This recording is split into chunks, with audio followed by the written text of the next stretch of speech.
Assalamualaikum warahmatullahi wabarakatuh. Halo Bapak dan Ibu guru hebat, serta para siswa yang luar biasa. Selamat bertemu kembali dengan channel guru kita. Kali ini kita akan membahas materi interaksi makhluk hidup dan lingkungannya. Diharapkan setelah menyimak video ini, para siswa dapat menjelaskan konsep lingkungan dan komponen-komponennya, serta menjelaskan pengaruh komponen abiotik terhadap komponen biotik dalam sebuah ekosistem. Untuk itu, mari kita simak video ini sampai selesai. Lingkungan adalah suatu kesatuan hidup antara kondisi fisik yang mencakup keadaan sumber daya alam seperti tanah, air, energi surya, mineral, serta flora dan fauna yang ada di atas tanah, di dalam tanah, maupun di perairan. Di dalam lingkungannya, setiap makhluk hidup tergantung pada makhluk hidup lain dan tergantung pula pada sumber daya alam yang ada di sekitarnya.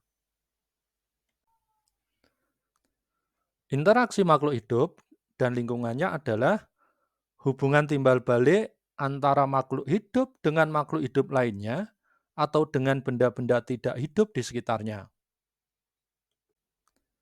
Biasanya, interaksi ini terjadi karena setiap makhluk hidup membutuhkan lingkungan tertentu sebagai tempat tinggal atau tempat hidupnya.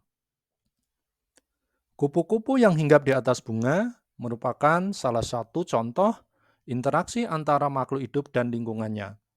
Kupu-kupu menghisap nektar dari bunga tersebut, sedangkan di sisi lain, kupu-kupu akan membantu penyerbukan bunga tersebut. Demikian halnya dengan cacing dan tanah. Ini adalah salah satu contoh interaksi antara makhluk hidup dan lingkungannya.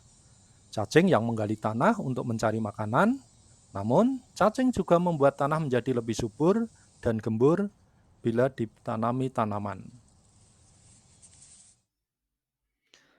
Dari contoh-contoh di atas, maka kita tahu bahwa makhluk hidup tidak akan bisa dipisahkan dengan lingkungannya. Begitu pula sebaliknya, sebab antara lingkungan dan makhluk hidup ini saling membutuhkan. Dalam sistem ekologi, hubungan timbal balik yang tak terpisahkan antara makhluk hidup dan lingkungannya inilah yang disebut sebagai ekosistem. Ekosistem terdiri dari beberapa komponen, yaitu komponen biotik dan komponen abiotik. Komponen biotik. Komponen biotik merupakan semua makhluk hidup yang ada di dalam lingkungan. Sehingga komponen biotik terdiri dari manusia, hewan, dan tumbuhan. Baik hewan yang bersel satu maupun bersel banyak. Makhluk hidup pada komponen tersebut memiliki kedudukan dan peran masing-masing dalam lingkungan. Mereka juga dapat mempengaruhi komponen biotik lainnya. Berdasarkan cara mendapat makanannya, komponen biotik dibedakan menjadi produsen, konsumen, pengurai, atau dekomposer. Apa itu produsen? Produsen merupakan makhluk hidup yang dapat menghasilkan zat makanan yang diperlukan makhluk hidup lain. Tugas tersebut diperankan oleh makhluk hidup yang mempunyai klorofil atau zat hijau daun, yaitu tumbuhan hijau. Tumbuhan mensintesis atau membuat makanan menggunakan bahan karbon dioksida dan air dengan bantuan cahaya matahari. Sedangkan konsumen merupakan makhluk hidup yang tidak dapat membuat makanan sendiri. Konsumen akan tergantung pada makhluk hidup lain untuk memperoleh makanannya.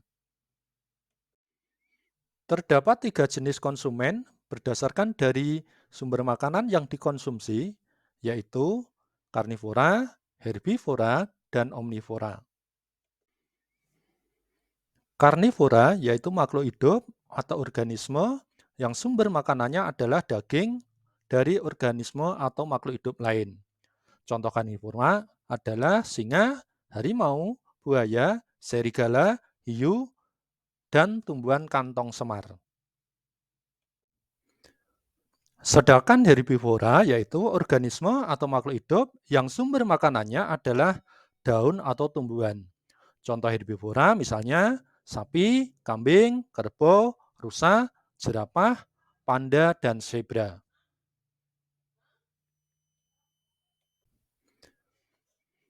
Berikutnya adalah omnivora. Omnivora yaitu organisme atau makhluk hidup yang sumber makanannya bisa berasal dari tumbuhan atau daging organisme lain. Adapun contoh omnivora misalnya beruang, monyet, ayam, tikus, dan babi. Peranan komponen biotik yang ketiga adalah pengurai atau dekomposer. Pengurai atau dekomposer adalah organisme yang bertugas untuk menguraikan sisa-sisa makhluk hidup lain yang telah mati untuk dijadikan mineral dan unsur hara tanah. Adanya dekomposer membuat keseimbangan ekosistem terjaga karena semua organisme kembali lagi ke asal bentuknya menjadi sumber daya alam. Contoh pengurai atau dekomposer ini misalnya bakteri, jamur, cacing tanah, dan sebagainya. Ibu Bapak, para siswa, itu tadi komponen biotik dalam suatu ekosistem. Selanjutnya, kita akan membahas komponen kedua, yaitu komponen abiotik. Komponen abiotik adalah komponen tidak hidup yang ada pada sebuah ekosistem. Adanya komponen abiotik sangat menentukan apa saja jenis makhluk hidup yang bisa tinggal dan bertahan di sebuah ekosistem. Yang termasuk dalam komponen abiotik atau tak hidup dalam sebuah ekosistem antara lain air, udara, tanah, suhu, kelembapan, sinar matahari, iklim, dan lain-lain. Komponen abiotik yang pertama adalah air. Air atau dihidrogen monoksida adalah senyawa yang penting bagi semua bentuk kehidupan yang diketahui sampai saat ini di muka bumi. Air memiliki fungsi sebagai pelindung dan penghantar di dalam tubuh makhluk hidup. Tanpa air, makhluk hidup tidak akan bisa bertahan. Komponen abiotik berikutnya adalah suhu udara. Suhu udara yaitu suatu besaran yang menunjukkan derajat panas suatu benda. Suhu sangat mempengaruhi metabolisme di dalam tubuh makhluk hidup dan sebagian besar organisme atau makhluk hidup tidak dapat bertahan hidup pada suhu tertentu. Contohnya adalah beruang kutub tidak akan mampu bertahan hidup jika berada di daerah tropis. Dan sebaliknya, hewan yang biasa hidup di daerah tropis, misalnya harimau, tidak akan bisa bertahan hidup jika dibawa ke daerah kutub. Berikutnya adalah cahaya matahari. Cahaya matahari merupakan sumber energi utama bagi makhluk hidup di permukaan bumi.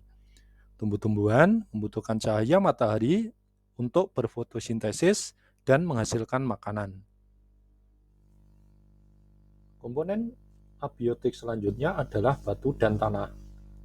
Batu dan tanah yaitu komponen abiotik yang memiliki peran penting dalam persebaran organisme karena memiliki struktur fisik, pH, dan beragam kandungan mineral di dalamnya. Komponen abiotik selanjutnya adalah angin. Angin adalah aliran udara dalam jumlah yang besar yang diakibatkan oleh rotasi bumi dan juga karena perbedaan tekanan udara di sekitarnya. Angin dapat membantu proses penguapan bagi organisme dan mempengaruhi suhu lingkungan. Komponen abiotik selanjutnya adalah angin. Angin adalah faktor abiotik yang lain adalah iklim. Iklim yaitu kondisi rata-rata cuaca berdasarkan waktu yang panjang untuk suatu lokasi di bumi atau planet lain. Iklim dapat mempengaruhi persebaran organisme di muka bumi. Kelembapan udara. Kelembapan yaitu konsentrasi uap air di udara. Kelembapan dapat mempengaruhi iklim sehingga berdampak pada pertumbuhan makhluk hidup, khususnya tumbuhan. Selanjutnya adalah derajat keasaman atau pH. Derajat keasaman atau pH yaitu tingkat keasaman atau kebasaan suatu benda yang diukur dengan skala pH antara 0 hingga 14. Nilai pH tanah yang dapat tanaman tumbuhi yakni berkisar 5,8 hingga 7,2. Dan ini terpengaruh oleh curah hujan, pupuk, aktivitas akar tanaman, dan penguraian mineral di dalam tanah.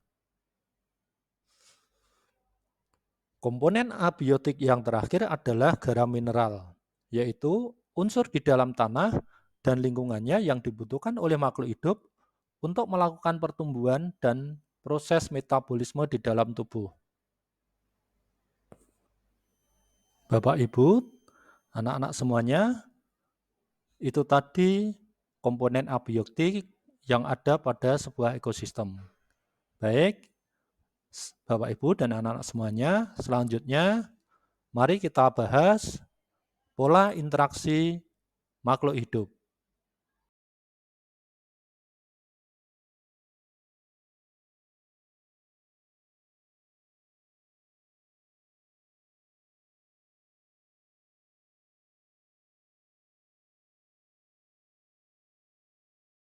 Makhluk hidup akan melakukan interaksi dengan makhluk hidup lain guna memenuhi kebutuhan hidupnya. Ada beberapa pola interaksi, di antaranya adalah pola interaksi yang pertama adalah kompetisi atau persaingan. Kompetisi atau persaingan akan terjadi pada makhluk hidup yang membutuhkan bahan makanan. Persaingan, satu pola interaksi yang menyebabkan kerugian bagi salah satu pihak yang kalah bersaing.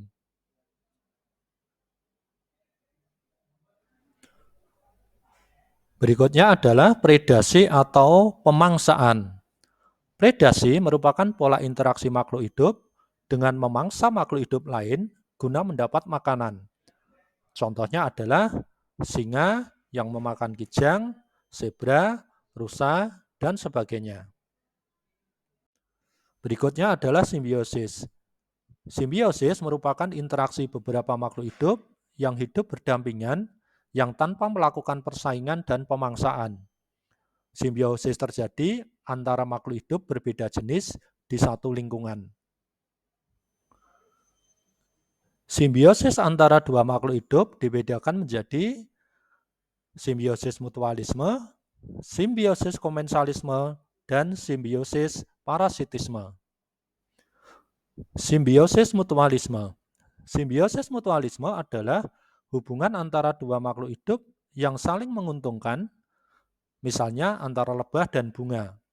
Lebah mendapatkan makanan berupa madu dari nektarnya, dan bunga terbantu penyerbukannya oleh lebah. Contoh lain simbiosis mutualisme adalah antara tumbuhan dengan semut ngangkrang. Semut ngangkrang akan memangsa hama kutu yang ada pada tumbuhan tersebut, sehingga tumbuhan juga diuntungkan terbebas dari hama. Rusa dengan burung. Burung mendapatkan makanan berupa kutu yang ada pada tubuh rusa, sehingga rusa diuntungkan dengan hilangnya kutu yang akan mengganggunya. Simbiosis komensalisme. Simbiosis komensalisme merupakan hubungan dua makhluk hidup yang satu diuntungkan sedangkan yang lain tidak dirugikan. Contoh dari simbiosis komensalisme ini adalah lalat yang menempel pada tumbuhan.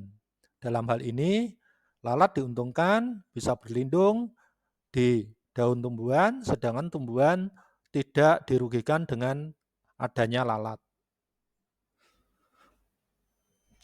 Contoh lain simbiosis komensalisme adalah hubungan antara udang laut dengan tumbuhan karang.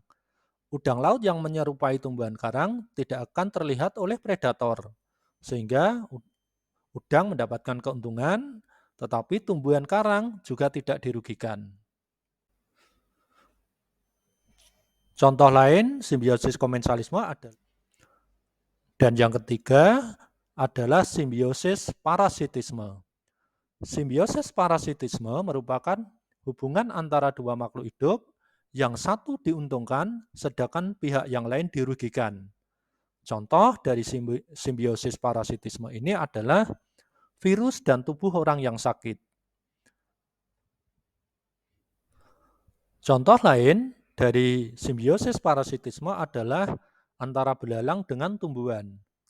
Belalang makan daun-daun tumbuhan, sehingga dalam hal ini tumbuhan dirugikan, tetapi belalang diuntungkan mendapatkan makanan. Contoh berikutnya simbiosis parasitisme adalah benalu dengan tumbuhan inangnya.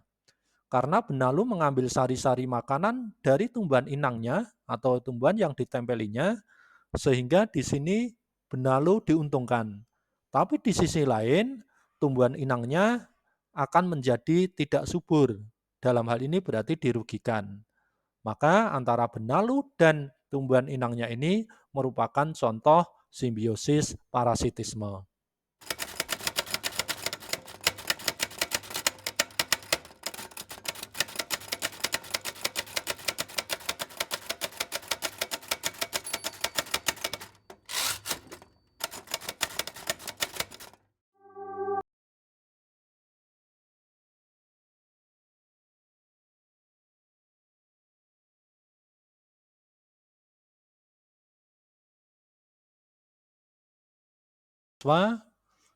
Mudah-mudahan bermanfaat. Terima kasih telah klik video ini. Jangan lupa subscribe, like, share jika video ini bermanfaat. Sampai jumpa lagi dengan video-video yang lain. Sekian, Assalamualaikum warahmatullahi wabarakatuh.